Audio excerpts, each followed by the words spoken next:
When you look at a lot of premium and/or full-service airlines around the world, there's a decent chance that the Boeing 777 will be part of the fleet.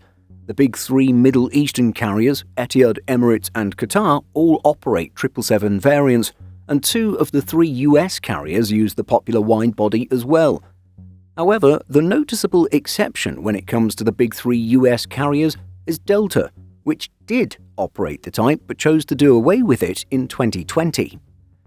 This decision may have seemed shocking to some, as the 777 is an incredibly popular aircraft for long-haul operations. However, the move was strategic and ultimately beneficial.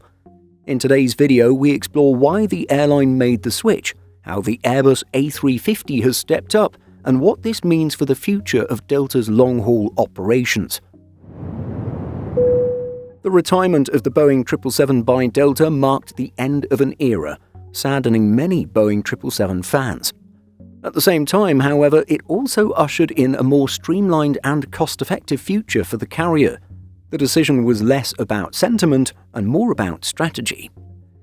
Delta first introduced the Boeing 777 in 1999 and operated both the -200ER and -200LR variants. These jets were used to launch new routes to Asia and as far as Australia. The 777-200LR's ultra-long-haul abilities made it ideal for routes like Atlanta to Johannesburg or Los Angeles to Sydney. According to the Delta Flight Museum, the airline flew its final 777 flight on October 31, 2020, on a much shorter route than it was capable of, a service from New York JFK to Los Angeles. Overall, the company was happy with this aircraft, with its chief operating officer at the time saying, "The 777 has been a reliable part of Delta's success since it joined the fleet in 1999, and because of its unique operating characteristics, opened new non-stop ultra-long-haul markets that only it could fly at that time." While the Boeing 777, particularly the -200LR, had its advantages, it was not the most cost-efficient aircraft in Delta's fleet. Its ultra-long range had less to do with efficiency and more to do with extra fuel tanks. It's useful when most of its seats can be filled, but like all aircraft, it's a burden to fly empty. And so when the COVID-19 pandemic essentially wiped out travel demand, Delta seized the moment to rationalize its fleet. Older wide-bodies like the 777, which required more fuel and had higher maintenance costs than newer generation jets, no longer made sense financially. In fact, the retirement of all 18 777s in the Delta fleet was a pretty big move the company made during the pandemic.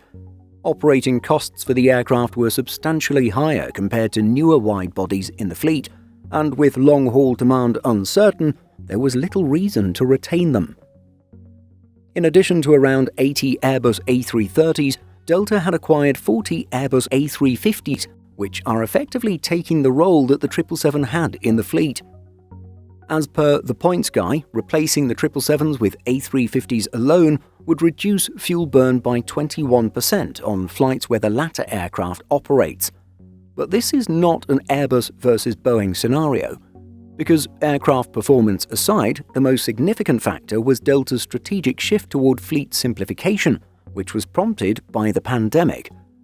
The airline has consistently focused on reducing the number of aircraft types to improve crew scheduling, maintenance, and parts logistics. The retirement of the 777-200LR didn't even really leave much of a gap in Delta's wide-body network. Indeed, the A330-900 and A350-900 have effectively taken over many of the long-haul routes once served by the 777. Yes, Delta does need to watch the weight of its A350s flying all the way down to South Africa, but outside of this long-haul service, the A350s do the job without issue. The A330neo in particular is almost tailor-made for Delta's transatlantic and medium to long-haul routes, as it consumes slightly less fuel than the 777, while still being able to carry nearly the same number of passengers. Naturally, the retirement of the 777 triggered nostalgic reactions from the Delta community and aviation fans alike. Reddit threads from longtime Delta fans and employees were filled with mixed emotions. Some called for the 777 to return and retire the A330 instead. Others acknowledged the aircraft's comfort and unique character, especially the ultra-long-haul capability of the 777-200LR. Many people also pointed to the fact that there are some older aircraft in the Delta fleet, such as the Boeing 757 and 767, that could have been retired instead of the beloved 777. Sure, those aircraft types are slightly older, but they also fill that middle-of-the-market segment that no other aircraft type is yet able to replace. But the 777-200s, well, they fit within the narrow gap between the A330-900 and A350-900 and were much less needed. Delta's emotional farewell to the Boeing 777 in 2020 came with solid financial logic and a long-term vision behind it. Though iconic and beloved by both passengers and crew, the Boeing 777, used by Delta, was no longer a viable option in the company's modern fleet strategy. Delta's 777s were among the oldest in active commercial service, requiring extensive maintenance hours and consuming more fuel than newer aircraft. These operating costs, combined with a pandemic-driven plunge in international demand, made the 777 a clear target for early retirement. Delta's decision wasn't just about trimming costs, it was also about upgrading performance. The airline shifted long-haul operations to more modern wide-body aircraft. These jets not only have better fuel economy and reduced emissions, but they also feature improved cabin products. And for Delta to consider a cabin upgrade and refurbishment for its less efficient 777s just didn't make sense at a time of commercial travel uncertainty.